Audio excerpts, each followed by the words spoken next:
feel like the movies, I feel like the movies, I feel like the movies, I feel like the movies, I feel like the movies, I feel like the movies. Are we out in the movie? Are we out in the movie? But you go by Jay as well. Yeah, because I go by Jay Kush. You know what I mean? But like, I'm trying not to use that persona too much over here. So like, People call me J Rock. J Rock. All right, man. Call me J Rock. People don't call me shit, man. Charlie, Charles. All right. Yo, what's happening, man? It's YB After Dark, episode 2. We got me, Jay in the building. We got J Rock. Remember? We got Charlie in the house from YB TV. Yo, hope y'all enjoy. Stay tuned. We're going to freestyle this whole episode because we ain't even got no topics for y'all. Like, we just here, just kicking it, you know what I'm saying? Like, letting y'all into a glimpse of our lives and what we do here at Messiah and everything else that, you know what I mean, that we about to go on spring break in a minute. How about you guys? You guys got any plans for spring break? Because I know I'm getting ready. Dude, I'm asleep. Like, I'm just going to sleep whole time. Sleep? I might pet my dog. Like, hibernation? Yeah. You going to just store up and just call it a day? Brother, I have not gotten 8 hours in... I need sleep. I need sleep, but I need... It's been... a tear. You might have shed a tear trying to tell about how much sleep you have, bro. Yo, Messiah, what y'all doing to Charlie?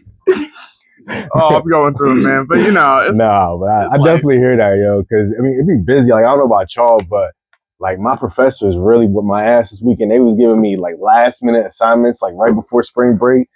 I got a term paper to do on Sunday now. Like, so I had to push my flight back to Puerto Rico till Monday instead of just because I was really going to just leave tomorrow and just stay out there as long as I could because it's Puerto Rico. You know what I'm saying? Like, but then they were like, nah, you got to do a term paper. I was like, how many pages? How many?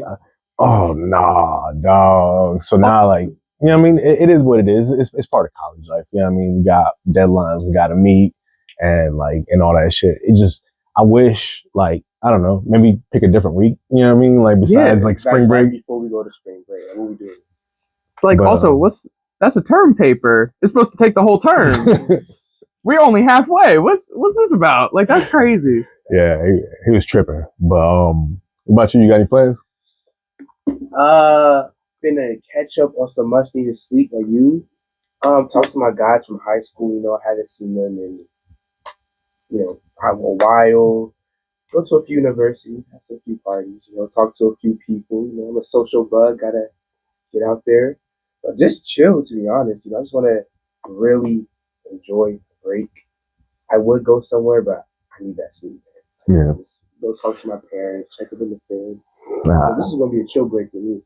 Honestly, like it was supposed to be a chill break for me too, but like, cause I'm supposed to be doing some interviews for YB. Like I did some when I first joined YB TV. Like right afterwards, we got that assignment from Professor Ark where we had to do like the quotations from people and whatnot. Yeah. So I interviewed Charlie, I interviewed Emma Dingus, I interviewed Jessica Fanning, and I'm gonna like create a portfolio on my YouTube where essentially I'm just gonna post all these different interviews to kind of showcase like one, YB TV, Messiah, some of the stuff that we do here, but also to showcase like my abilities to show, look, this is my direct production.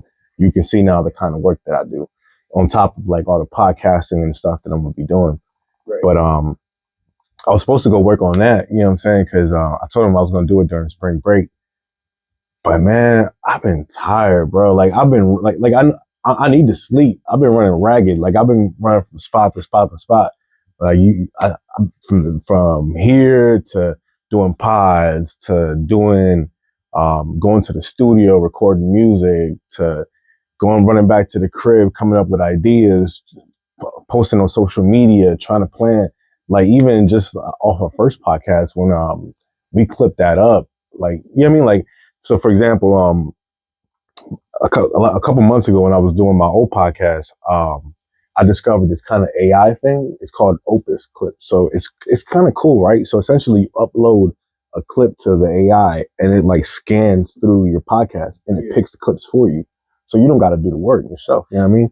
Which is kind of cool, but it still has like a missing touch to it. But like, I mean, it adds subtitles. It'll like split the screen, put like one person on top, one person on the bottom. everything that you could do to like kind of mass market yourself, like on social media and whatnot. But this time I was like, you know what? Let me handle it myself so I can kind of like control how it looks. You know what I mean? More so myself. And I posted a clip out, and I'm not big on social media just because like usually like I'll be having some jealous exes. You know what I'm saying? So like girls, you know what I mean? Like you start posting on social media, you start responding to people, you start, you know what I mean? Like, yo, who that's in your comment section that's leaving heart eyes? I don't know this lady. Like, why you posting like this? Like, why you dressed like that? I don't like you dressed like that. So just cause like I made a joke in class the other day about how like the reason I don't use Instagram is because I'm not photogenic. That was a lie. I know I look good. I know I look good. The reason I don't post on Instagram is because I still got exes that follow me. So like if I post like me doing good now, I don't want them Jones to come in there and just start hating, being like, oh, you wasn't like that when you was with me. You wasn't like, you trying to glow up now that you over there. Yeah, nah. So when you start coming back in your life, like, oh, okay, I see you up to better things now. How you been? Like, how you been? Those type of messages. Oh yeah, I'm trying to stay away from that because, I mean, like I've always been the kind of guy that like I spin the block on my exes, like especially like if they get better after like I left. Like you can't say nothing on that. Bro, you can't circle back. Come on. There's nothing wrong with it. I mean, I'm sure I've been guilty of it a few times, but it kicks you in your butt because you're an ex for a reason. Bro. Exactly. Oh yeah, exactly. You're an ex for a reason. So you go back and look good, and you're like, you know what? I see why we broke up. That right there. Oh, you usually realize quick as hell too. Like, cause like for example, like at least for me, right? Like, however long you're with the person, you kind of like see little things here, little things there. But when you spend the block on them, it's almost like it shortens it out. So it's like you already know what you're looking for. So it's like, nah, yeah, you still on that BS. Like you still ain't grow, huh? Exactly. But now I remember the girl I lost my virginity to, man. I had to spend the block on that, yo, because, bro, it was what it was. You know what I mean? Like she was this like little white girl, right? Like and she was real cute, skinny, blonde hair. You know what I'm saying? Like, wait. I'm gonna cut you off, but like, that's why I get personal. But how old were you when you were, you know? The first time I was 18. Okay. Yeah, like I because I was in church, right? Like I was in a Pentecostal church at 15. I was the drummer. When it happened? No, not when I was like that's crazy. We wasn't in the church basement getting it in. Nah, I'm talking about like pre-church. I mean, pre-virginity days. You know what I mean? Like.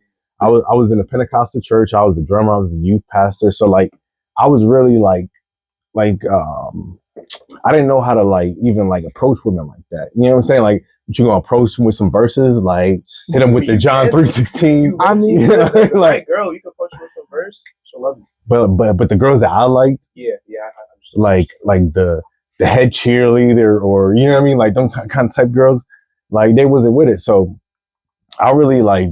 I might have flirted with a couple girls in church here and there, but like I didn't even masturbate, bro. Like on some real shit. Like there's nothing wrong with that. No, absolutely not. Because like you trying to be pure. And, I mean, like, but then I left church, and this is like right before I joined the Navy. I met this one girl, right? Yeah. And I actually met her at my old job at Burger King, and you know we started dating, and couple of months into it, you know what I mean? Like we ended up hooking up or whatever. But then like when I joined the Navy, she would like we still kind of kept in touch, right? Yeah. So every once in a while she would send me some pics. And like around year 4, like after we like I was so y'all weren't dating, y'all were just talking. No, we had dated, but we broke up because I pretty much like I dumped her because I joined the Navy. Yeah. Like you can't really maintain that.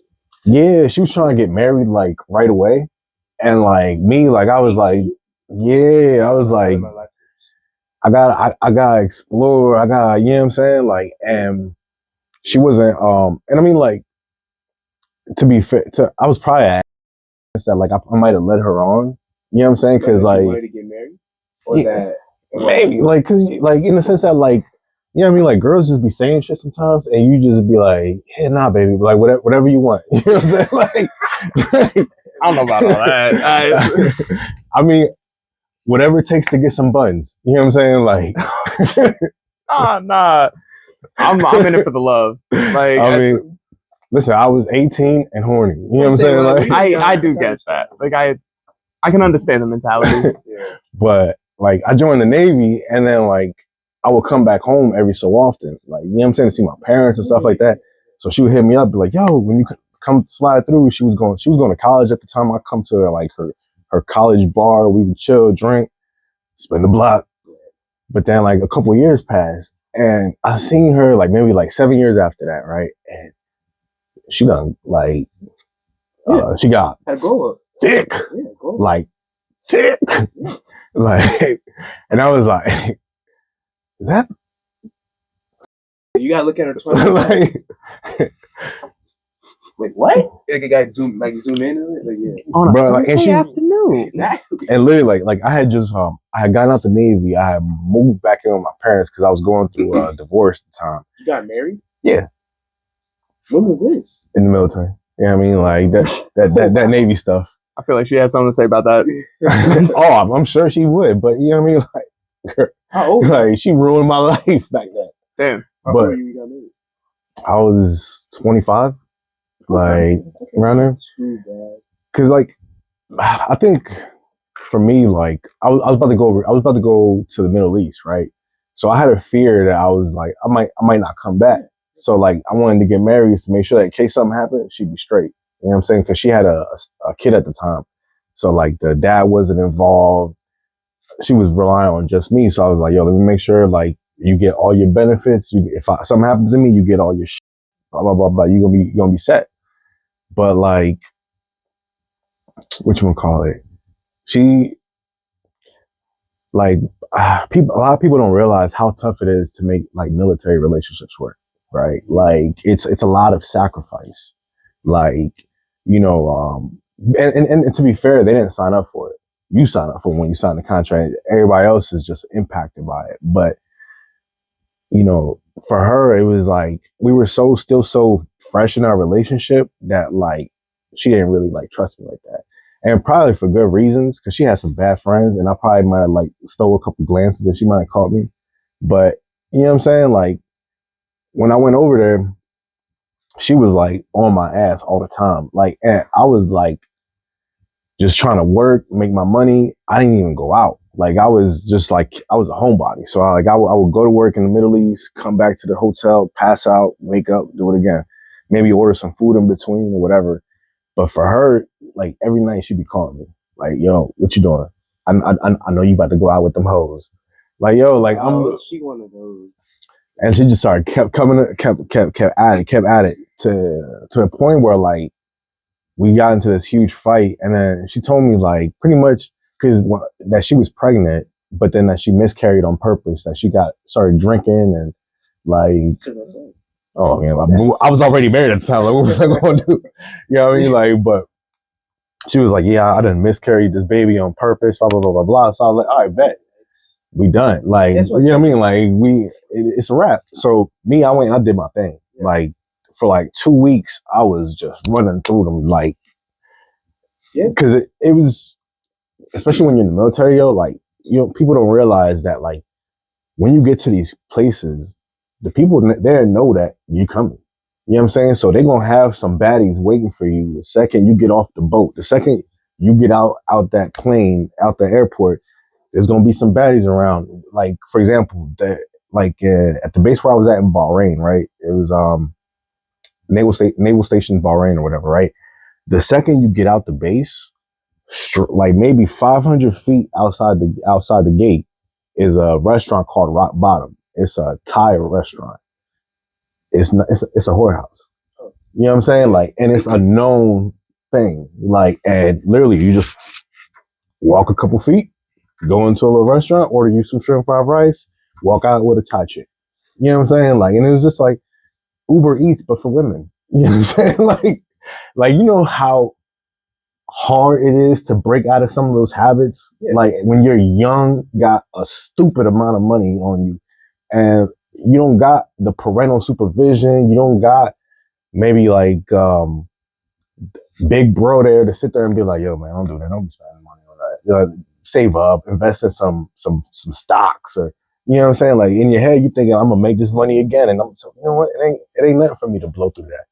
And I started wilding, and then when I came back, well, right before I came back, we kind of like me and my ex-wife kind of like talked it out, and it was like, because I mean, like I felt bad for her in the sense that like me, I'm a complicated individual, right? Like I had a traumatic childhood, we used to say, right? Mm-hmm. So for me, like I tend to attract people that also got that kind of childhood. Yeah. You know what I mean? Like, but like two broken people usually just break each other.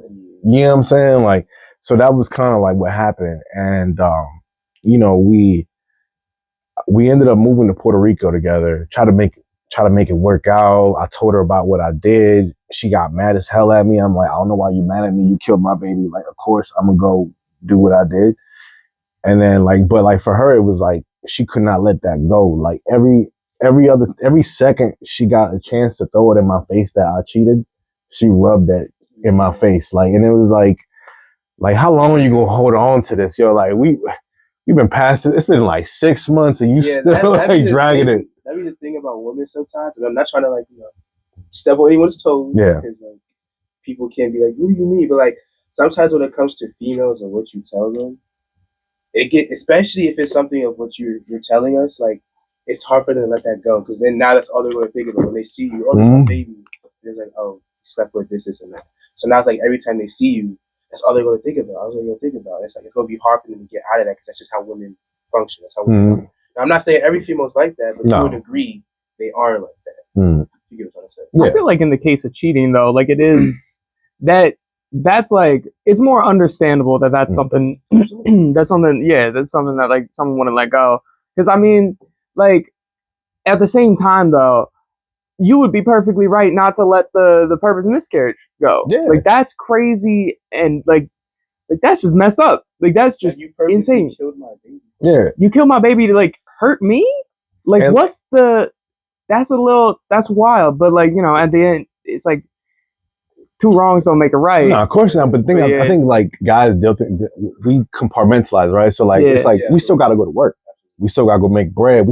I ain't got time to sit here. Have time to like think about our emotions. Like, why am I upset? Why am I sad? Like, all right, I'm sad. Time to go to work. Like, yeah, I could sit here and harp over this dead baby, or I can go get this money. Like, because we got to pay the bills. Because your son still need to eat. You still need food on your, you know what I mean, and clothes on your back. Like, so time for me to go get it. You know what I mean? Like, so for me, like, for her to sit there and keep slinging this mud in my face when I'm sitting here just trying to like move past this. Like, yeah, we both messed up, but like, get over it. You did what you did. I did what I did. I owned up to, why can't you own up to yours? Like, and that never happened. So like when we got to Puerto Rico, you know what I mean? Like by that point, it started to kind of get violent, a little physical. You know what I'm saying? Like where she like, at one point she punched me in my face while I was driving, and then like took my keys out the car, ran out, chucked them Jones into like somebody's backyard. And like after that, it started to get physical, like constantly. Like, what's her nationality? She was white. Oh. She was like a hood white chick from Harlem. Okay. You know what I mean? Like, I was thinking of Spanish.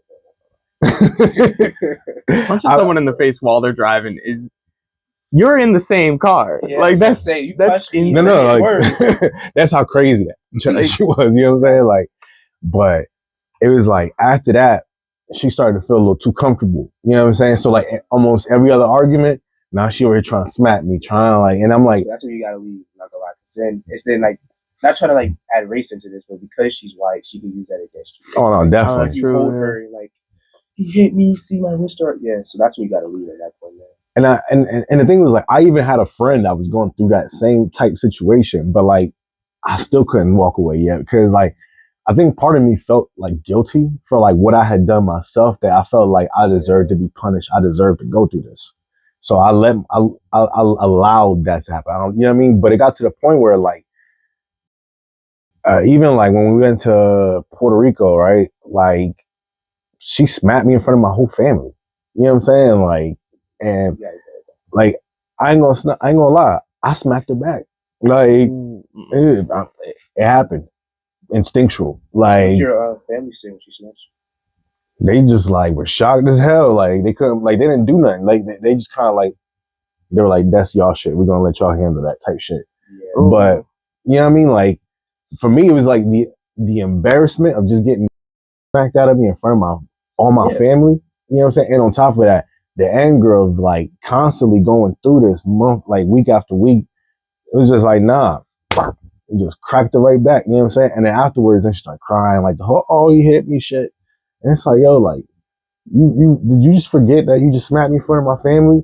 You forget earlier when you chucked the coconut at my head, trying to choke me with my wife beater and all this other stuff. Like you, but now that I react, now that you've broken me to the point where, like, because I don't hit females, that's you know what I'm saying? Like, absolutely. So now that you push it to this point, now you sitting here and looking at me like I'm the monster. Like, nah, you created this. You pushed me this way. You killed my baby. You sat here and smacked me around in front of your moms, in front of my family, and disrespected me and did all these things. So yeah, this is who I am now. Like, you're gonna have to take that. But me, like, I had to dip. It was like pretty much like a little bit after that, that pretty much we were done, and I tried to move on, and you know what I mean? But like the people don't realize like that's a lot of military relationships. You know what I mean? Like there's a lot of cheating. Like I remember in my first command, right? I was at well, I'm gonna have to edit that because in case when I put it out. But I was at my first command, and the CO, that our commanding officer that was in charge of us, he got relieved because he was sending pilots to Iraq so he could bang their wives while they were gone. So like if you had a hot wife, it was like next week, hey, you got orders.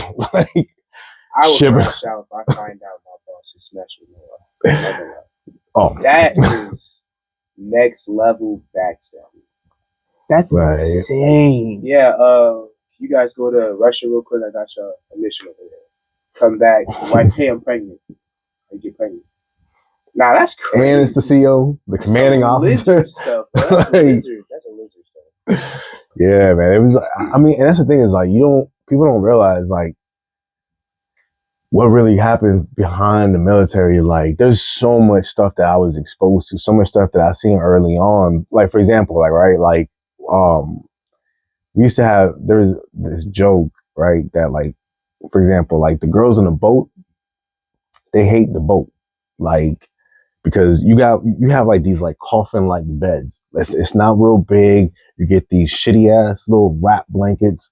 Like it is the worst thing to sleep on a boat, right? So what they would do is they would pull up to the barracks where the guys that like had like apartments were at, and they would kick it with us, get drunk with us, just so that we have a place to crash that night. Like they was like trading, you know what I'm saying, for some warmth and comfort. Like it's like y'all hate the boat that much? Like I mean, all I gotta do is ask for like shorty.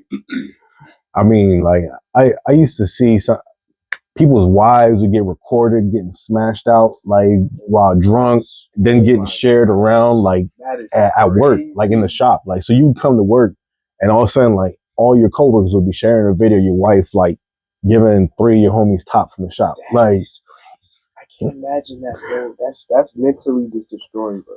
I remember this one girl, she was so fun. This one Puerto Rican girl. She was dating her supervisor, right? But then when they got caught, because it's fraternization, she turned around and said she got raped. And like they kicked him out. Shit ruined his whole career. Like, I mean, like I've seen so much that like I get that like now I'm a whole different type of beast. But it's like y'all don't realize like the environment that I was like raised in. Like these are the kind of things that I experienced, the things that I almost got kicked out the military. You know what I'm saying? Because of a chick lying on me. Like I had there was this one girl in our squadron. She was real. She was a thought. You know what I'm saying? And like she would constantly get drunk at the barracks for everybody, and then one day she hooked up with one dude, one day she hooked up with the next one. So like it was kind of like a known thing. She would show up to these command functions, get messed up, So I thought she was 21. You know what I'm saying? Like, so one day my homie hit me up and was like, well, we were chilling, drinking together. She called them and she was like, yo, I can't drive. I had a couple drinks in me. Can you come pick me up and whatnot? So he asked me, he's like, hey, can you come with me? I'll drive Shorty's car back and you drive my car back. That way her car's on base and it's not stranded out there. So I was like, bet. So we went and got Shorty, came back, and then like when we chilled, when we came back, she was like, yo, like, what y'all doing? I'm like, no, we just chilling, we drinking. I just got promoted. I got promoted to petty officer. So that was like a really big, important milestone for me. I had to wait 3 years to get to that point. And she was like, oh, let me come celebrate with y'all. So I was like, in my head, I ain't gonna lie. Like, I was like, y'all already know what time it is. You know what I'm saying? Like, cause it's her. So we went back and we started drinking. Everybody started like passing the bottle, whatever. And then like in the middle of a movie, she was like, what your room look like? So like we go into the room and then she just click, close the door. She starts like kind of like wrestling with me a little bit, like trying to like, you know, like kind of like dominating her, you know, whatever. Yeah. So like I went to like kind of like lay her down on the bed over. I kind of like pushed her a little and she like rolled off the bed and like she sprained her ankle. Now, mind you, this is at 2:30 in the morning on a Saturday night. And this is a white girl, right? For context. Starts wailing. Oh my God, my ankle. Screaming at 2:30. And I'm just like, we are so, like, it's a wrap. Like, so I'm like, my homie was like, yo, let's just take her to the hospital, blah, blah, blah, blah, blah, get her seen over there. So I was like, all right. But even though we still a little messed up, we're like, yo, we got enough wits in us so we can get to this hospital, take Shorty, and we're going to get rid of this problem. So we go to the hospital, and then when she gets there, they asked her if she was pregnant, and she got mad because she was a little bit thick or whatever. So she starts breaking down, crying, and then the nurse noticed that she smelled like alcohol and looked at her like charts or whatever and saw that she was still not of legal age to drink. So she reports it back to the command. When the command finds out about it, they ask her, and she pretty much said that me and my boy got her like drunk and tried to take advantage of her. Like, and it's like, yo, like, oh, we did you a favor. We went and picked you up from like whatever spot you was at, brought your car back. You asked to kick it with us. You chilled and drank with me. You asked to come into my room. You the one that started messing around. But then because you get hurt, now that you about to like get in trouble because you weren't supposed to be drinking, now you're gonna try to throw it on me and my homie so you can get away with it. It was like, I bet. So we almost got kicked out. Like, get out of that. Because they like pretty much it's so essentially like the way it works in the military, at least in the Navy, right? You have like DRB. So like DRB is a disciplinary review board. So they'll put you in like a room like this full of chiefs, like, and they'll just start screaming and spitting in your face, just, you piece of shit, this and that, blah, blah, blah, blah, blah. So like after they ream your ass out, then they send you to the next level, which is XOI, like Executive Officer Inquiry. And then after that is Captain's Mass. Captain's Mass is pretty much when you're getting kicked out. Like, so for us, it went all the way up to XOI, and they were like, yo, you just got promoted. You got orders to your next squadron. We're just gonna let you go. Like, you're a piece of shit, but we gonna let you go. And I'm like, yo, like, don't you understand that, like, this is how it went down? Like, and they're like, nah. So he said this. So, like, but yeah, that was almost my whole career. I almost got kicked out because of that chick. Like, that's so many levels of crazy though. Like, one, like, first of all, no one will hear you out when you, like, you know. It's like I fully. It's a really tough, like, tightrope to walk. Because on the one hand, there are too many victims who don't get believed or who are too scared to speak out. So when they do speak out, it's really important that we listen to them and that we believe them. But at the same time, the truth of the matter is she was lying. Yeah. And then that lie, I mean, like you said with that other officer, like, it can ruin your life. Like, it absolutely can. You don't, because it's not just, even if you're found innocent, like, Just the stain of it. The stain of it. You can, like, you're still going to lose. There's the court of public opinion. You're still going to lose friends, family. Like, there are people who will cut you off entirely, as they should if it was true. Yeah. But since it's not true, it's just damaging. So it's a hard line to walk. But there's a whole nother level of that where they believed you did it and still let you be in the military. Like, that's crazy. I mean, considering, some of the stuff that, like, I've seen people get away with, like, it takes a lot for you to get kicked out. You know what I'm saying? Like, and I guess this is going to be a military podcast, but, like, you know what I mean? There was this, I remember one time in my first command, there was this dude, he was like, he was in charge of the first class petty officer organization, right? So, like, pretty much all the funds for, like, events that they would hold came to him, right? So this dude got the bright idea to steal all the funds, go to Vegas, party his ass off, and then when they finally caught up to him, he was inside his truck with a blow-up doll blown up next to him, like riding shotgun, and like they dragged his ass back. I mean, he got kicked out. You know what I'm saying? But like it not that it takes a lot. It was just like usually you had to really mess up, or it had to be like a drug related thing. Like drug, it was like no tolerance. Like you smoked a blunt, go work at McDonald's for the rest of your life. Like, but other than that, like a lot get swept under the rug. Like it's the military, you know what I mean? Like that's the problem is like, especially like when we go to overseas to like Japan. In Japan, they almost kicked us out. Like they kicked the Marines out. They almost kicked the Navy out because there was just too many incidents that like where people would get drunk and get belligerent with like a cab driver accidentally kill some lady, or you know what I mean? Like it was just people like that didn't have that accountability fall on them. So they just week after week kept going out there and wilding. But I mean, at the same time, like I know I've said a lot of negatives about the military, but it does have a lot of positives. You know, you get to travel around the world, you make a lot of money, you make friends that make lifelong bonds that like, I mean, there's people that like I would have died for back then, like.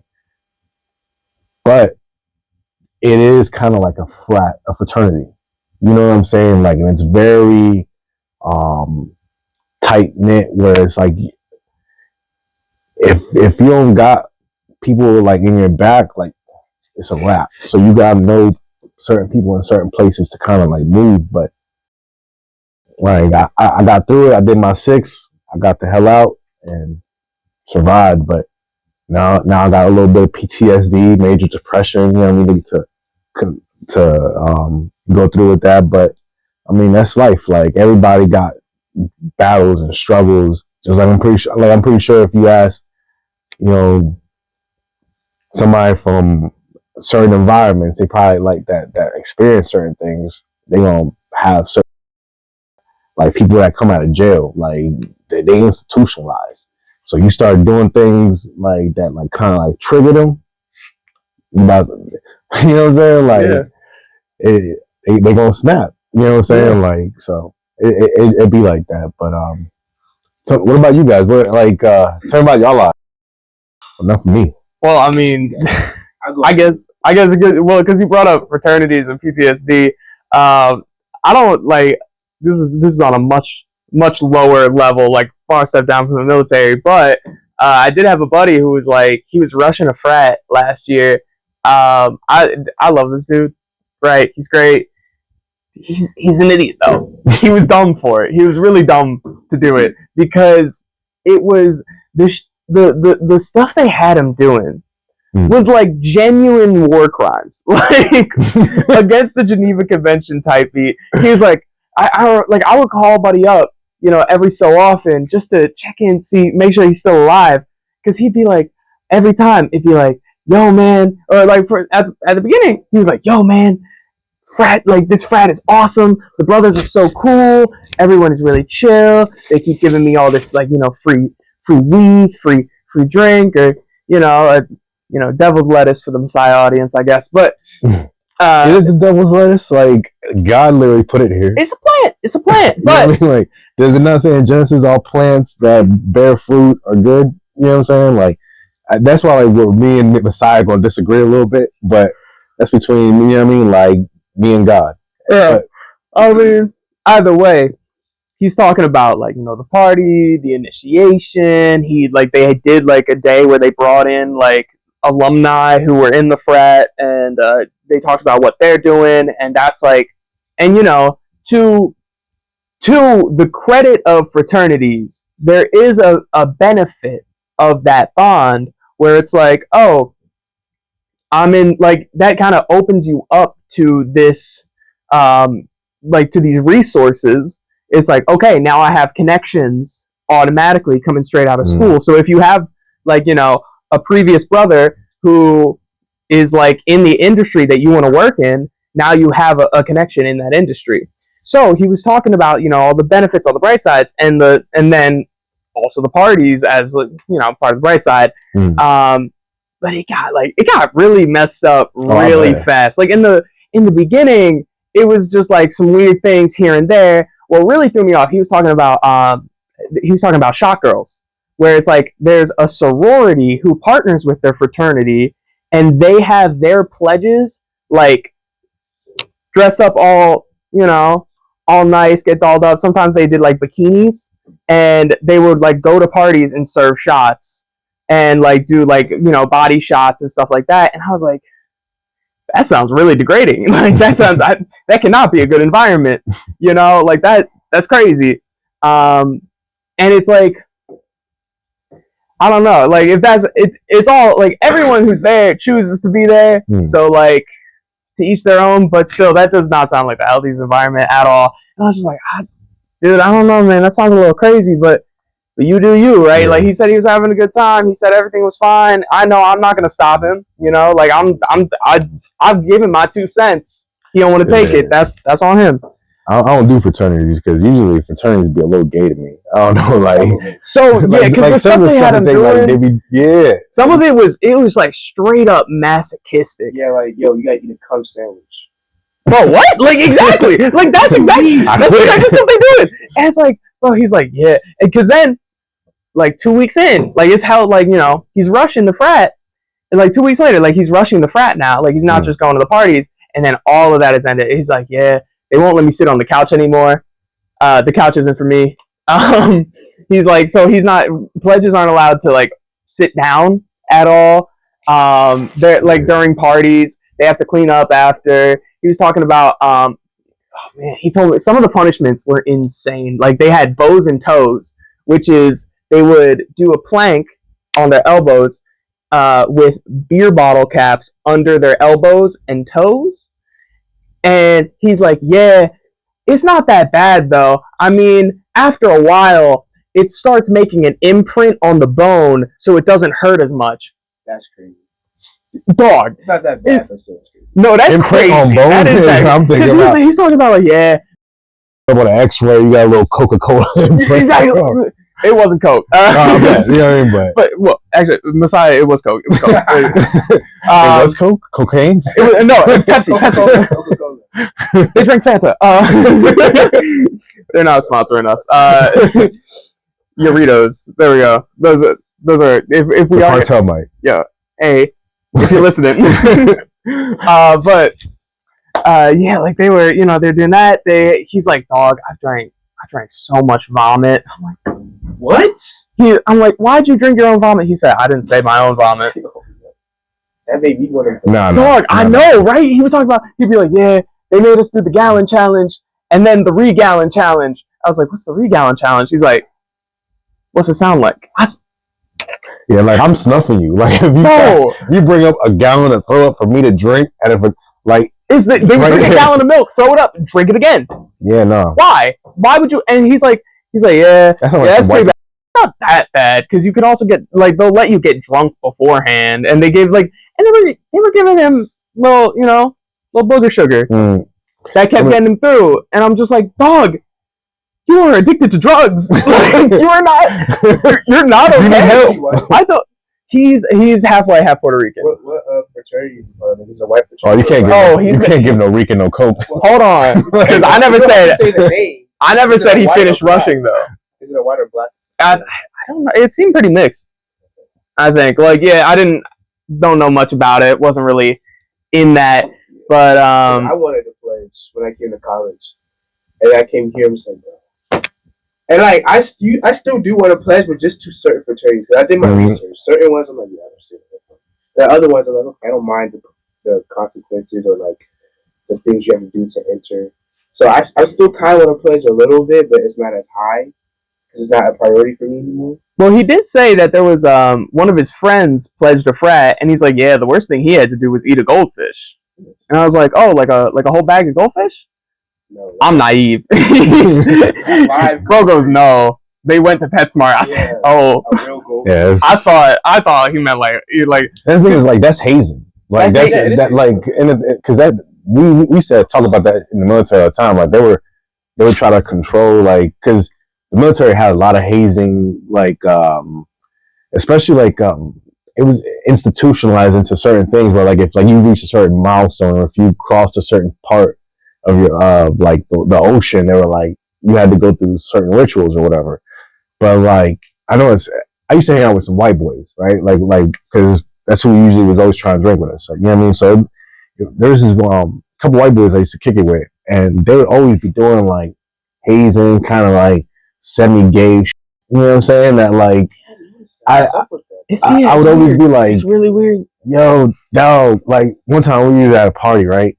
And like they always had this like whoever passed, like if you pass out with your shoes on, they were like you had to take your shoes off to let us know that you was asleep and you were off limits. But if you fell asleep with your shoes on, like socks or shoes, like you couldn't have no shoes and fall asleep, or else like, they start getting the markers out. But like this one dude, he passed out, and like they sent him into like one of the rooms or whatever. He still had his shoes on, so my boy goes in there with a corn dog.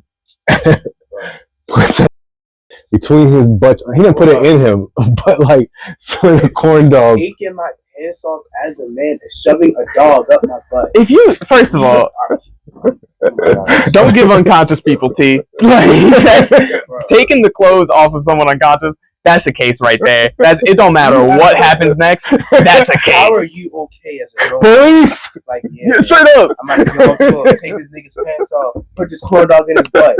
Bro was a victim. What? How do you assault? I'm just saying, when you get up, if you ever make it to the gates, right, you face St. Peter, and you're like, so, and he's like, explain this instance right now. What was your thought process? How are you gonna explain yourself? How are you gonna be like, hey, no, you know, it is what it is. Like awkward the next morning when he woke up because he was passed out drunk, so like he didn't realize what happened. But when he woke up the next morning and had a soggy corn dog in his butt cheeks. Bro, my guy was talking about like, you know, he was like, oh, we got uniforms that have been worn for years and never washed. Like, that's nasty. They would have them going into the woods at night in their underwear, and they'd be like, all right, guppies, and they'd have to like put their face in a puddle, like a muddy puddle, and just start blowing bubbles. And then they would like shout stuff at him, and they had to shout back. And then one guy, right, they were just, you know, some of the other brothers were just kind of there hanging out. They had like shovels, and they made them like dig a trench and then fill it back. They made the pledges dig a trench and then fill it back in. And then one of the guys was like messing around with the shovels, like one of the full brothers, and he shovels some like dirt and rocks. Like he goes into like some gravel, right?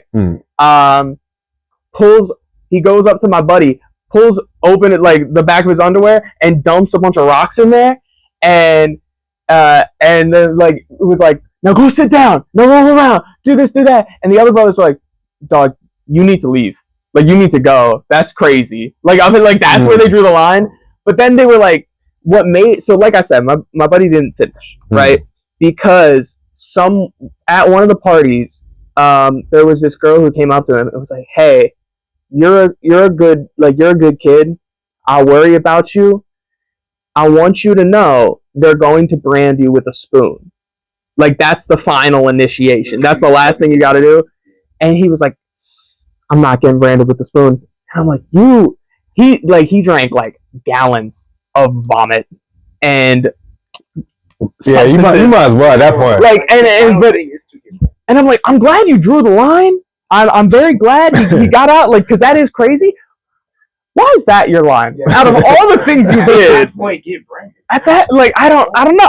I'm glad. I'm happy for it. You know, gift horse and all that. But at the same sandwiches. I don't know about all that. That's crazy. But I do know that happens. Like, that is. No, for him, it was like straight up psychological torture, though. Like, going back to, like, so the PTSD part of it, right?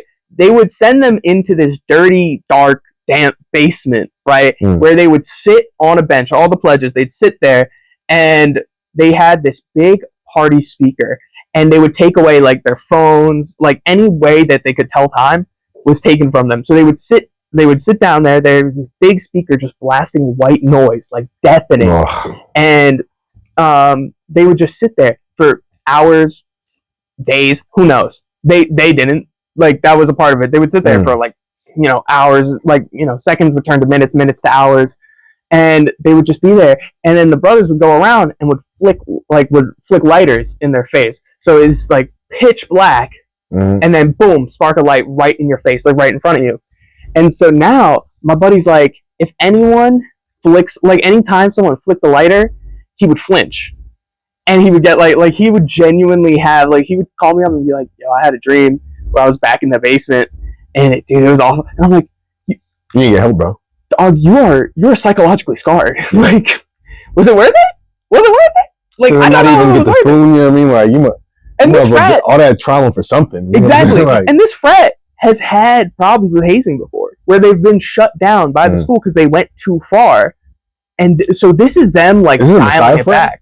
This is Messiah doesn't have frats. There used to be when they were Messiah College, but then they got taken away. Yeah, this is in York. Yeah, so it's like, what are we doing, guys? Yeah. What are we doing? And he's like, look, like, this is my best friend, right? Like, bro knows me on, like we're brothers, right? So he's like, dude, you have to understand, like, going through this, like, all of this stuff, I'm not the only, like, all the brothers who are here went through the same stuff, if not worse, before me. So all the people doing this know what it was like to be me. So they're doing this for a reason.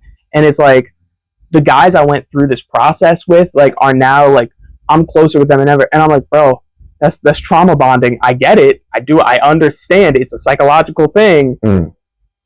But you're exposing yourself to trauma for no reason other than, like, you know, it's kind of like being liked. I mean, that's the thing. It's like people do stuff just to get liked. You know what I mean? Like, crazy. Put yourself, and I've been in that scenario. I mean, like, people want to be liked. I mean, I think a general human, you know, thing. Nobody wants to go to play, like, schools or go to work and just be disliked by people. So, like, you know, sometimes you kind of do things to fit in a little bit. You know what I'm saying? Like, especially, like, if it's, like, older people, like, especially when I was in the military, all the older guys would be like, yo, come over, let's go drink. I wasn't even of age yet. They'd be like, yo, come on, let's go drink. Let's go to Daytona Beach, get messed up. And, like, just to want to fit in with these guys, like, I would go with them, and then I would end up in some wild situations where I'd be like, oh, I probably shouldn't hang out. Because wild. Like, but that was, what time is it by chance? That way I can. 12:07. 12:07? You got class at 1, right? Yeah. I bet. Let's try to wrap it up by 12:30 so that everybody can. Sounds good. But, yeah, man, like, it was just crazy, like, some of the stuff that, like, I seen. That's why, like, and how it changed me, like, coming back, because, like, it's hard. Like, once you get out the military, you don't really got a lot of support, like, unless, like, you set yourself up. Like, I got a homie. I wish I was him, yo. He was the laziest I knew back then. But this joint would invest in stocks, and he picked the best stocks to the point now where I imagine his account is, like, probably the millions by now. Like, and when he gets out, he's gonna get a retirement fund on top of that, chilling for the rest of his life, plus all the stocks. I know I had jumped in me. I wasn't losing my money like that. I was, you know, trying to get girls and, you know, be fashionable and all that other shit that didn't matter. But when I got out, like, I didn't really have, like, that support system. So, like, now I went from being in, like, a whole different world to now try to fit in with regular people who have no idea what it's like to experience some of the things that I've experienced. So it's like sometimes like I would look at people and just be like, you really about that? Like you really like it's not that serious, but to me it's not that serious because I look at it like it's so small and significant because of I've been in more like high intensity situations than that versus them who it's like, no, it's serious as hell for them because they don't know what it feels like to be in that, to go through those things. Right. But it's even me like in college now, like a lot of this is easy as hell to me. Like the other day I had a explanatory speech. I think I got like the best speech probably out of everyone, and I didn't even practice it. Then I made an outline of what I was going to talk about. I got up on stage, I faked it, like fake it till you make it. You know what I mean? I pretended to be confident, made some jokes, everybody laughed, did my speech. But like everyone else, like not to say that they were horrible or anything like that.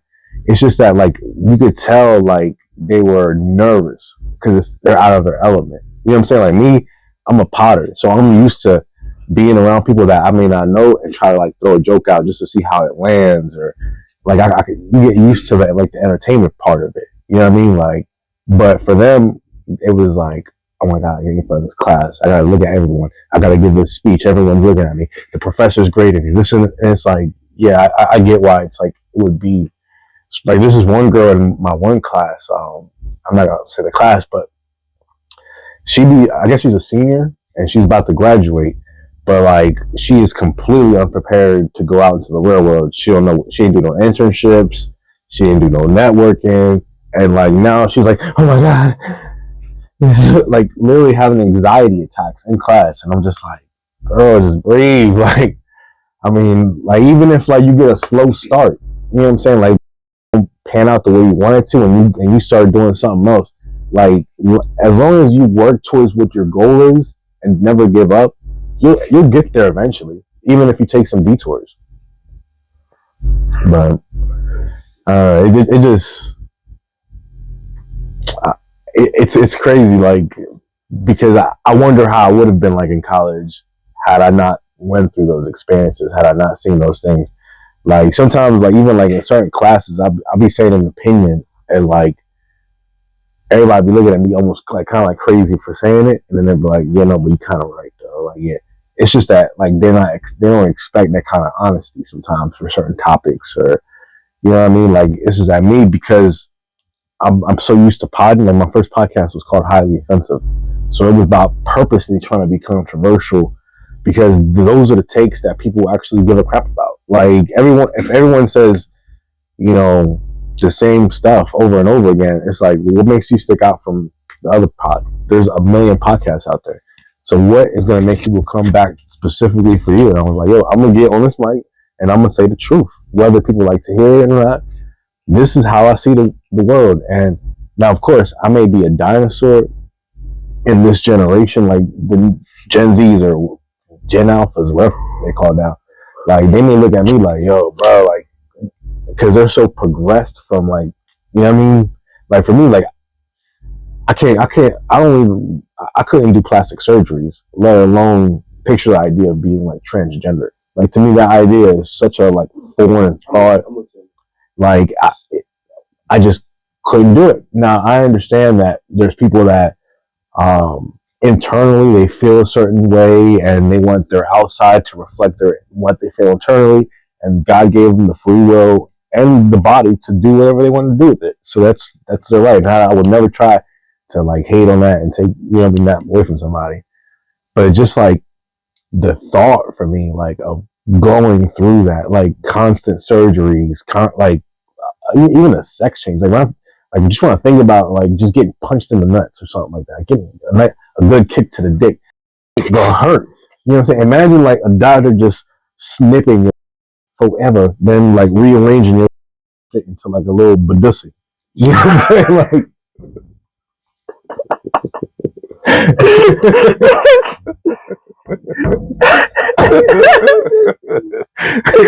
That's crazy. Honestly, though, still a better representation than Amelia Perez. Y'all heard about that movie? No. Oh, what? You know, y'all haven't seen any of the videos online, like the "Hello, it's nice to meet you. I'd like to know about." Oh, I love that I'm the one who gets to tell you about it. So there's this movie called Amelia Perez, which is about. It was written by a French guy, right? First of all, French. Second of all, I'm sorry. I'm just not a fan of European people.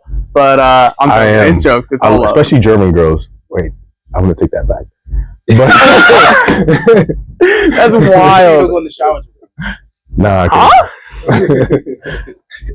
their accents, yo, like especially like I went to Spain and Italy and all those countries. Oh, they have some beautiful accents. But back to what you were saying. Oh yeah, so this cisgender French guy, right, where he's like, you know what?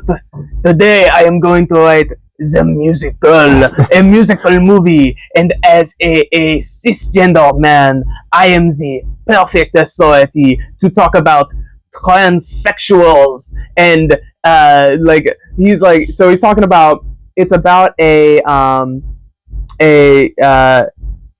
member of the Mexican cartel who is transgender and is trying to get out of the cartel and get gender reassignment surgery, and then kind of give back to the community that they've heard for so long.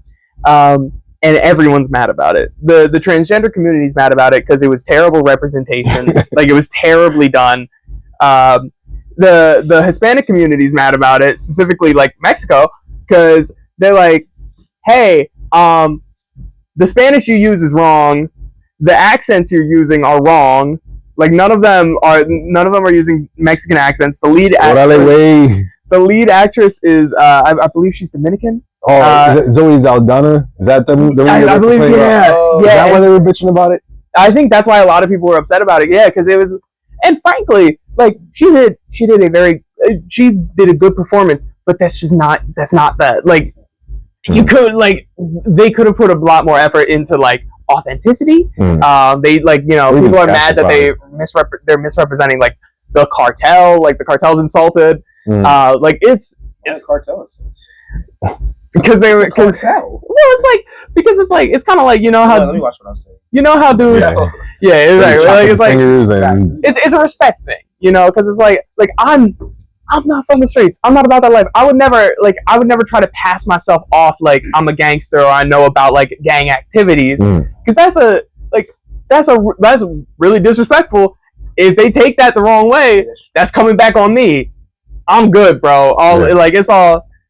I'm gonna just stay in my lane, and that's like, I definitely feel, right, like there needs to be more representation for all the minority groups, right? But like, I also feel like you can't like go to the extremes. Like, for example, like, it's still acting. Like, it's people playing a role that's not themselves. Yeah, you know what I'm saying? Like, so like, I don't know. I'll be seeing people like, they'll be like, let's say it'll be a movie about like a crippled dude or something. Like, they can't get a real crippled person to play the role, like, or I forget what the role is, disabled, you know what I mean, like, person to play the role, and it's like, why can't you put a regular dude in a wheelchair and just fake like he's paralyzed and just have good acting skills? Like, if the crippled dude got good acting skills, then cool. But if it's just you just throwing any cripple on there and it's a movie and you gotta act, and the crippled dude don't know how to act, what good is he? Yeah, you got an authentic crippled dude, but the dude can't act. You know what I'm saying? Like, so it's like, that's kind of feel like with like the total transgender. There's girls out there that look kind of like manly. You know what I'm saying? Like, you could put one of them as or a dude that looks a little feminine. I mean, like, it doesn't necessarily have to be. It can be. If you can find someone that's perfect for that role, cool. But if not, they acting. Just enjoy the art, and then if not, critique it for whatever. But like, to kind of like minimize it to like, oh well, we have to like, it has to be fully authentic, when the whole purpose of it is like, it's not authentic. This is not reality. You know what I'm saying? I think the caveat there though is like, you do have to, if you're going to represent a culture, if you're going to represent a group of people, do it in a respectful way, instead of just being like, oh, you all have the same accent, it's fine. The Dominican, Puerto Rican, Mexican, throw it. Like, it doesn't really matter. That. Like, that's kind of like, that would I feel like that'd be like incredibly disrespectful, you know. And it is, but we've literally had like white Egyptians for like the last 20 years. True. You know what I'm saying? Like, so it's like, yeah, you can't have it both ways. Like Moses can't be white, but then we sit here and nitpick about an accent when it's like, I mean, sure, like Dominican and Mexican ain't the same thing. It ain't the same. It ain't the same type of Spanish, and you know, even probably variations in skin tones and whatnot.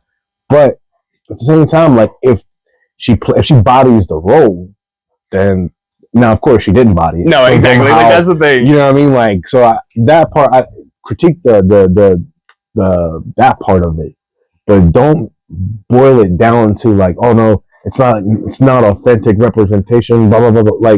Like I've seen the John Leguizamo, right? The dude was in like Super Mario's playing Italian. He's Puerto Rican one week, he's Mexican another, he's racially ambiguous in other roles. Like, so it's like, do I care that no, because it's like you got an opportunity to go. As long as when you get the opportunity, you run with it and kill it, I don't care. But does it like? Am I gonna sit there and be like, nah, you should have gotten Bad Bunny to be the real Weeknd instead? Because can Bad Bunny act as good as John Leguizamo? I don't think so. You know what I mean? To add on to that, like when you say acting, like it's just acting. It makes me think of Robert Downey Jr. when he pretended to be a black person. Oh, Tropic Thunder, yeah. Like that was actually funny. I didn't see nothing wrong with that, but I'm pretty sure there's a lot of people who liked it. But I also see a lot of people who are like, "Oh, that's racist." It's just like the whole point of the movie. First of all, wasn't even about like him. They just had him be a black person. The movie was good. Yeah. So like, he's a good actor. He played surprisingly the black guy pretty well. Also, his character, like it was the thing of his character was supposed to be doing like his character in the movie was a white guy pretending to be a black guy. Yeah. That was like still wild. No, it's crazy. I love that movie. Tropic Thunder is one of like the greatest comedies really of all time. Like, it's really funny. I love Jack Black in that. I love Jack Black in anything, but like Jack Black in Tropic Thunder was really good. I think what's the dude's name? Danny. Can't remember his name, but he usually be in some of the, like the comedies, like where they just have like that cast that they just body it every time they be up there. And I think that was like one of the only roles I've seen Robert Downey Jr. like do something funny. You know what I mean? Like I haven't seen him in too many comedies. So to see him in that particular light and like for him to do it as well as he did it, yeah, was it a little racially insensitive? Sure. But like, was it a good movie? Yes. Like, was it hilarious? Yes. I'm sorry, but like I it was funny, you know what I'm saying? Like, but also that movie did a lot more than just offend, you know, just that community. Like they did a lot. Oh yeah, but it was intended to offend. No, it's like I think it was like a parody movie to me. Like that's what it felt like. Yeah, and frankly, it's like if you, like there can be a level of like, hey, there's like this. There's an agreement between an audience and an entertainer, right? Where it's like suspension of disbelief. If the entertainer is honest about that and is upfront and it's like, hey, this movie's gonna be racially, like, you know, racially insensitive. Like they say that, this is gonna be in there. It's just a joke. Don't take it seriously. Yeah, exactly. Like there's got to be like this level of like we kind of have to let comedy be comedy. I will say like there's some things where it's like that joke wasn't funny and you're just like it does have to kind of the joke has to land. But like there's and like for example, I seen a video the other day on TikTok. It was an Israeli stand-up comedian making fun of like I don't know if you've seen that. There was this like documentary about Palestine that won an award recently. He was making fun of it and he was saying like, oh, the Palestinians, they're only good at playing one role, the victim, and blah blah, and like it was so badly, like, and then he was like, oh, he's like, let me show you. He's like, I win an award now. He's like, I'm gonna show you how to be a Palestinian. And then like he just like lays down on the ground, and like the whole crowd is just like, really, bro, like, and I'm just like, where did you think that was gonna land at? Like maybe if you were like in Israel surrounded by the IDF, like maybe that would be a good joke to pull in front of them or something. But like, it's just like you're too close to that. You're way too close to it. You know, that's wild. Too soon, too close. Is It's still going on. It's kind of I feel like there's definitely a level of like guesswork that does have to go into it, because it's kind of like, oh, can I make this joke? Can I not? Type thing. And it's like, I think you just have to be able to feel it out. And if you're wrong, be humble about it. Back up, like, your apologies, make your amends. But like, life goes on. Mm-hmm. There's always going to be someone offending. There's always going to be someone saying something you don't want to hear. Someone who sees you a certain way. Like, I think that's just a fact of life. Mm-hmm. And like, while we can put effort in to stop them, to educate people, to reduce it as much as possible, I think there needs to also be an amount of effort that we put in for like ourselves and our own mentality. Like, yeah, sure, I could go online and find 50 racist people and find their IP addresses and leak their homes and get them, like, raise a mob. But like, at the end of the day, that does nothing for my mentality. Like, I don't feel any better. I'm just angry, and I'm looking for stuff to get angry about. Like, it's like there's always going to be something. No, definitely. I mean, you shouldn't control. Like, for example, I was telling the dude that left the comment, yo, hey, I'm gonna come find you, blah, blah, blah. Like, go ahead, Drake Glazer. Like, I don't. If it's really that deep, it's not even just that. First it's of all, Drake don't know you. Get off that, me. That's what I'm saying. Like, who are you, bro? Bro, he ain't gonna feature you. Like, he's not gonna freaking breastfeed you, bro. Like, get out. But it's like, if you're that much of a fan of Drake that you're willing to like try to come hunt me down, like, I don't feel like I should be afraid. Like, first of all, it's probably gonna be some soft hands. You know what I'm saying? Respect him for being a loyal fan. I'll say that. He doesn't know who you are. And again, it's the beef isn't that serious. It's just, at the end of the day, it's two rappers coming out with good music against each other. Yeah. That's all it is at the end of the day. I wasn't there for that segment, but I did see a little bit of it. But still, you shouldn't be threatening nobody over your favorite rapper who knows nothing about you. I'm gonna kill you if you ever say something like that about Drake. It's like, Drake's rich. If he wanted to, he could give you $1 million, but he won't. He won't. He's not going to. He don't care about your comments. He's like. Now, if Drake had commented, that would be different. I don't know. I still feel like those would be some pretty soft hands. Like, no, I mean, I'm not worried about Drake. I'm worried about his hitman. I'm worried about who we about to sit. Yeah, like, probably the same dudes that took out Triple X. You know what I'm saying? Like, that's why I'd be like, you know what I mean? Like, let me.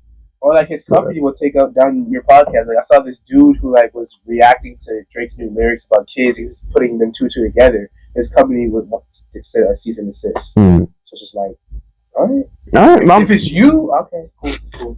If it's a fan, you're a fan. You're a fan. Respect to you, but you're a fan. Yeah.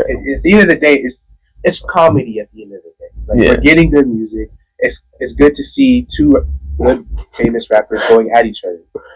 It's just like, keep it over there. Why are you trying to? And I think it's kind of stupid how people are actually trying to fight and kill each other. Like, people shot up Drake's house with his baby there. What are we doing? That's crazy. Like, and it's like, at the end of the day, it's kind of like how, like, cyberbullying. Like, when I was in school, like, cyberbullying was kind of like a newer thing. Yeah. Like going through like elementary school and stuff. Like, the internet was still in, like, some of the earlier years. Yeah. And so, like, social media was just getting was kind of, it was already like pretty popular, but now it started like spreading roots. Like, people were getting more involved with it, and so like cyberbullying became like a big topic. I remember like when my school suddenly started just doing an assembly about, oh guys, you gotta stop cyberbullying.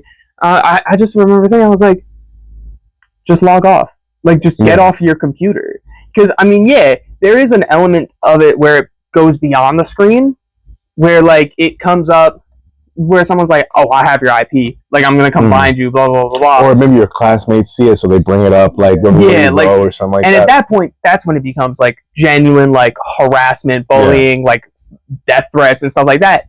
But like, if it's like, oh, people, like, I can't go on Twitter anymore because everyone on my Twitter is getting mad at me, log off. Yeah. Like, don't use Twitter. That bridge is burned. Profile. It's not even like that bridge is burned. Just log off for a month. Yeah. I promise you, something new will come up, and then you can come back and be good. Yeah, he will die down. Yeah, Like it usually changes like on a weekly basis. Like we'll find something new to be mad about. Look at like that one TikToker, Machino Dorito or whatever his name was, the like ginger guy. Sorry, Ginger. He's like, no, okay. Shit. I mean, like I told you, like loud back. Yeah, like I don't understand that. Like when people, like not even just like with females, but just people in general. Like this goes with dudes too. Like I've seen it. Like a dude will go after people. I'll just say people will go after someone, and like they'll start roasting them or talking mess about them. And then when that person snaps and goes back at them, they either get mad or they start trying to play the victim. It's like, won't you just talk about my mom? But then when I say your dad died, it's a problem. Dude, it's like it is Glass House, yo. Yeah. Glass House. I remember there's back in middle school. And if you audition out, you gotta take it. Dude, exactly. Like back in middle school, there was this one time. Middle school is crazy.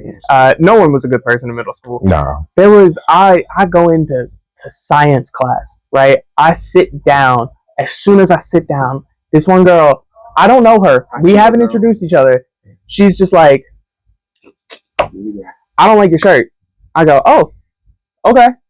I didn't ask, but like, I didn't say that part, of course, because I'm not a confrontation. Like, I'm not trying to start nothing, right? I'm just trying to enjoy my day, right? I am nonviolent for my own mental, my own peace. But she decided to push it. She goes, "That's a dumb shirt," and I go, "Oh, okay. I'm sorry. I'm sorry you don't like it. What's going on? What's for you? It's like you want my shirt? I don't think you want to see all that, And she's like, it was that it had like I think it had like some SpongeBob characters on it, right? So she's like, that's just a dumb show, and I'm like, yeah. I mean, I don't know. It's like I watched it a lot. Like this is like, mind you, this is like 7th grade, right? Like that's everybody's watching SpongeBob. I know people still watch SpongeBob today. It is a comforting show. Yeah, I watch the reruns. Like I watch the older episodes. I like the older animation, but like it's like and so she had a problem with it. And I was like, all right, well that's to each their own. What do you like to watch? And she goes, 50 Shades of Grey. Oh my! Girl, we're in 6th grade. We are in. Let me get a cat of nine tails. Like we're in middle school. No, but they do be watching wild stuff. Oh yeah. And then I go. That's a movie. Like that's not a show. Yeah, I thought that was a movie too. I was like, no, that was a movie. Like, is it not a movie? It's a movie. Yeah, it's a movie. Oh. So I was just like, that's a movie, not a TV show. Like I thought. I asked what shows you watch, and she's like, blah blah blah blah. And so we keep going like back and forth where she just keeps taking shots at me, and I'm just like, all right. Now, granted, I should have stopped talking. Like I should at a certain point because like there's just you're gonna meet people who are just unhappy, who are exactly. Yeah, but if you don't roast those people and push back, they gonna keep going life doing the same people. And that's the thing. Is like for people like it takes either getting punched in the face or having somebody roast you until you cry for you to realize like you doing some messed up shit. I mean, like where I came from in middle school and like high school even. We had some roast sessions, like especially like during lunch, like it was either like you got roasted on, and then you sit here running out with tears down your eyes because made fun of your new kicks, or you know what I'm saying, you gonna either fight back or roast back, one or two. Now, or else you was easy pickings every day. I'm gonna make fun of him because he's not gonna do nothing about it. I'm gonna pick on him because he's not gonna do nothing about it. You don't do nothing about it. And low key, I don't condone bullying, but sometimes bullying builds character development. There is an element of like you kind of gotta learn. It helps me because I got bullied in elementary school, and then afterwards I figured out how to move on from that. And I used to be a nerd. I didn't know what to do. Sometimes I took it. Then like around 5th grade, 6th grade, I'm like, okay. So now I know what to do. Now you know. Now I knew how to roast back. Now I knew how to fight back. Yeah, there's also an element of like, they're making fun of something that I'm insecure about. So either I get secure about it, or I get myself to a place where I can be secure about it. Like there's a level of like it does build character. Granted, I stood up to my bullies. Last time I got bullied was 7th grade. This was like there was some dude. Let's call him Frank. Frank had I don't know some type of problem with me. Him and all his boys. First of all, they'd be like, blah blah blah. Oh, you're gay. You kiss dudes. Blah blah blah blah. Then they come up to me and they'd be like, oh Charlie, let me get a scoop, and they go like that. That's why are you touching a man like that? That was kind of funny, like that. Like, nah, that's a little sus though. It was sus, but like they would do that, like, hey, pop a titty for me, and that was actually funny. I thought that was my thing is, I don't like them. I don't know them. Like, we are not friends. Like, that was like they like, you know, they be doing all this, and they do it with each other. Like, they be doing weird stuff with each other. They come into class and be like, oh my gosh, baby, how are you? And I'm like, bro, what are we doing? It is 8 a.m. Why are we doing all this energy? See, like, rigmarole. For me in the Navy, it was always the nut shots. I'm not gonna lie, I'm pretty sure y'all get it.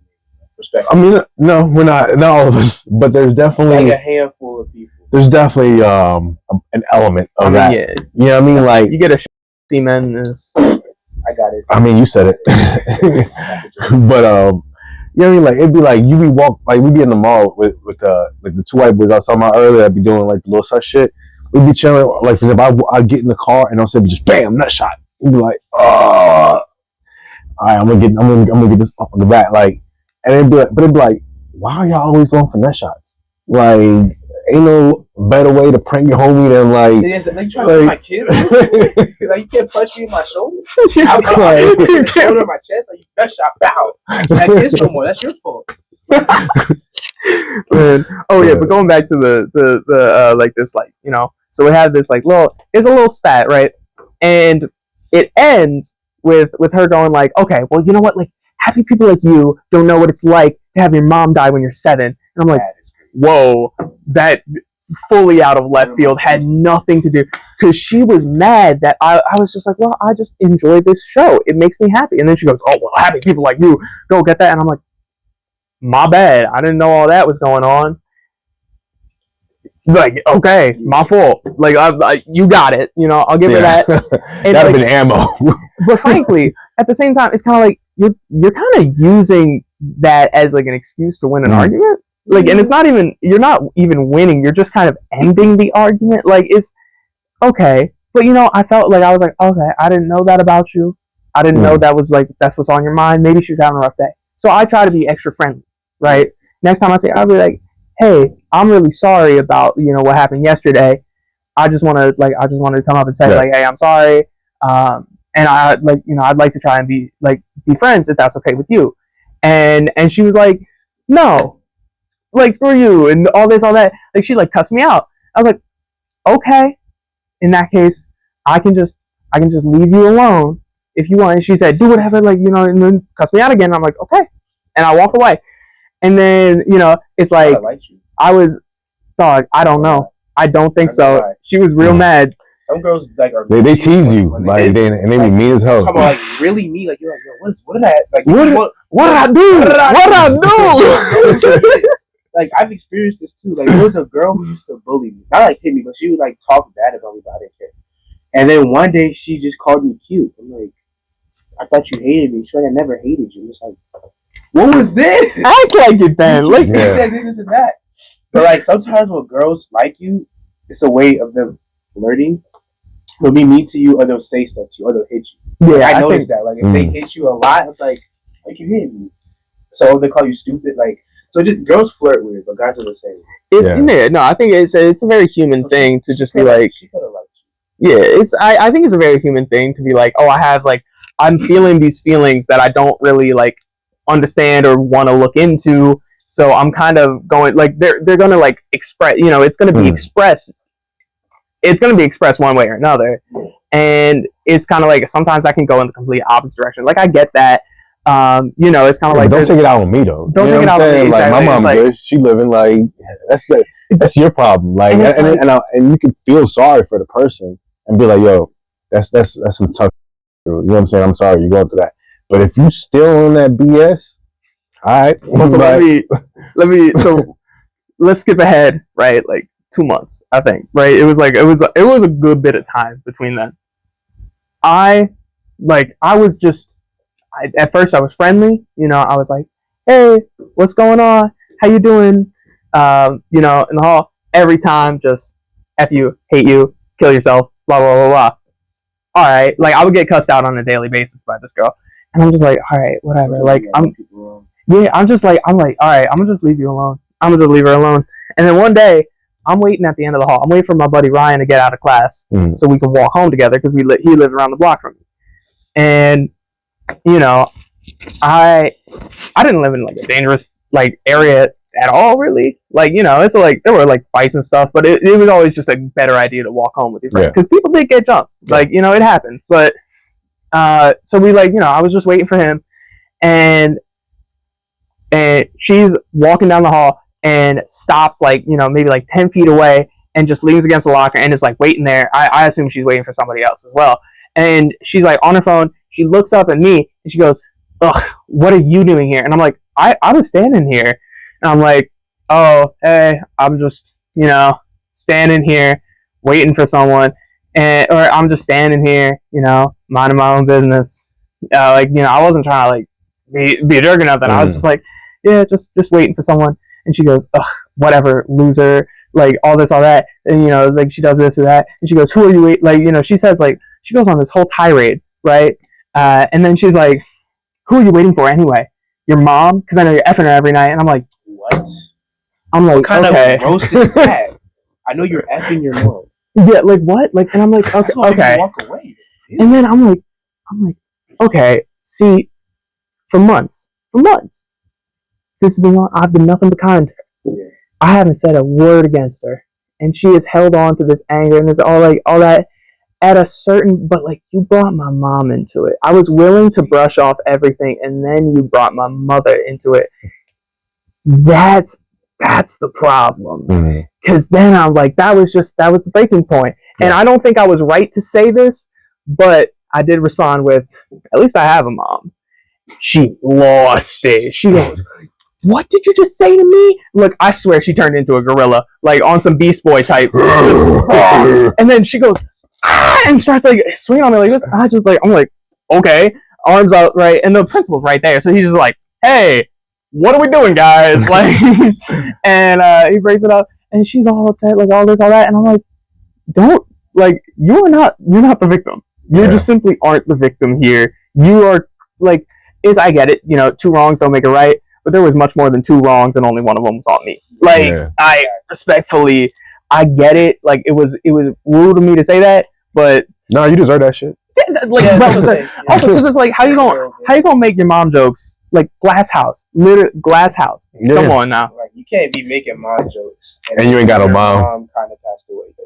At least do a different. If you want to make some jokes, you gotta be doing different jokes. That's like a dad joke. You know what I'm saying? Like, just be a better person. Your brother's gay. You know what I'm saying? So like, but it's wild. Y'all done to wrap it up?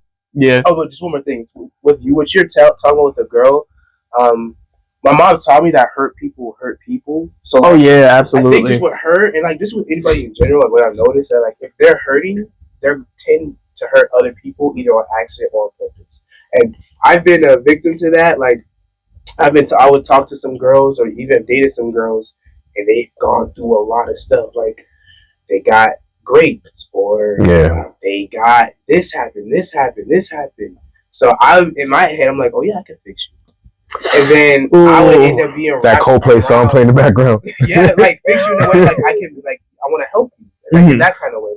So like I would get wrapped up in their stuff, and then I would notice that I'm starting to like be depressed or be down, like I'm irritated every day. So sometimes when people are hurting, you can try to help them or like just let them hurt on their own because like they're gonna hurt you purpose or on accident. Yeah. And like with my siblings, I remember we used to fight each other all the time, and my mom was like, "How did it start?"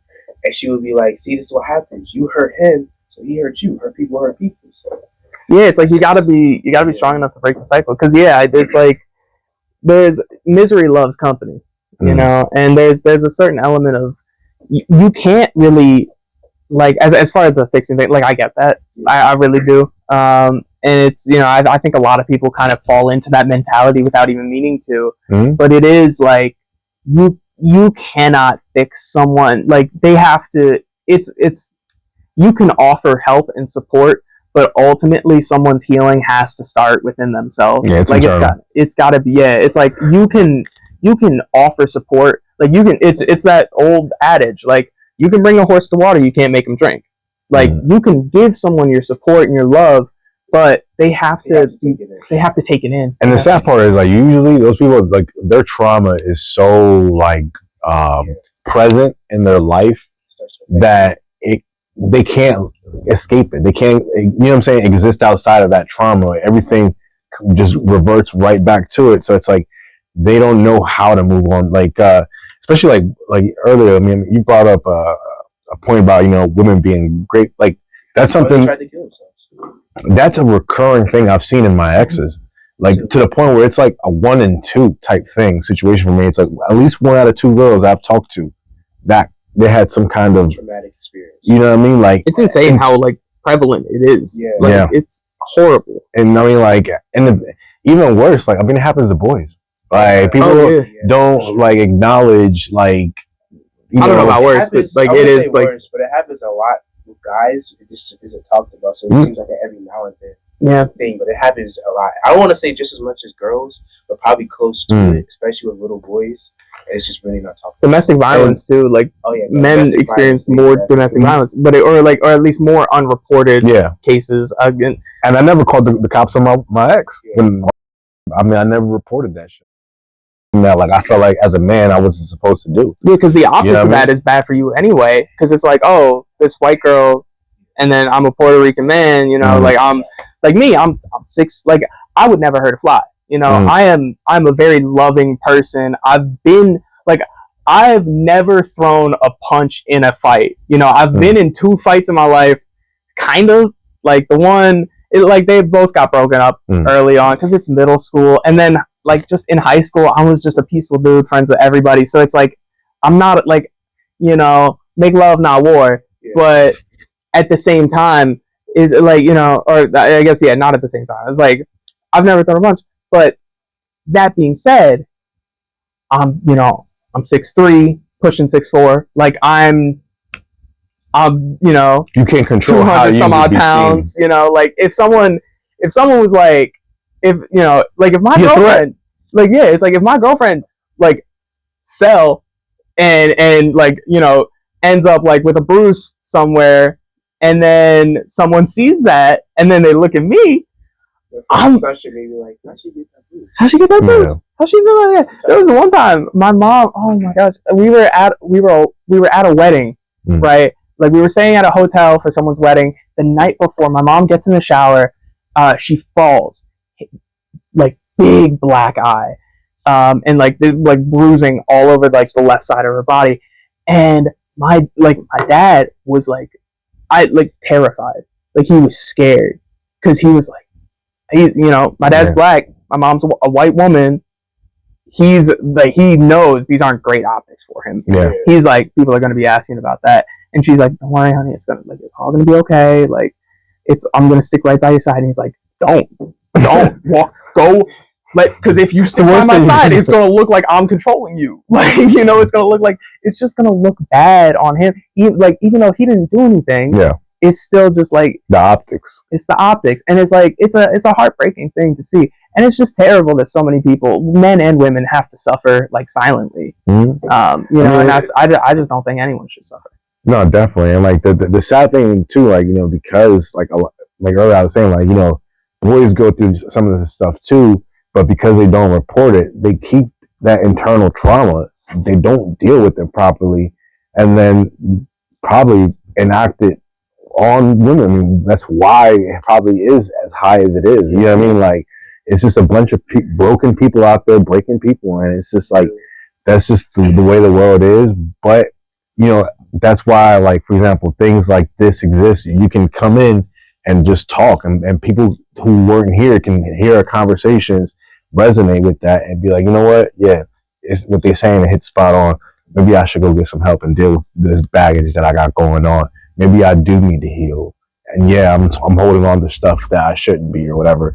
So, you know, if anybody's watching out there, y'all have experienced some of the stuff that we're talking about, whether it's the hazing, whether it's the bullying, whether it's the assaults, make sure y'all get some help and seek some for yourself, and also for your partners, people that are going to deal with you every day, for your kids, people that don't deserve to suffer the consequences of your trauma. And I know you probably didn't deserve that trauma, but neither does the people around you. So make sure you get all the help that you need, whatever resources are available, make sure you use them.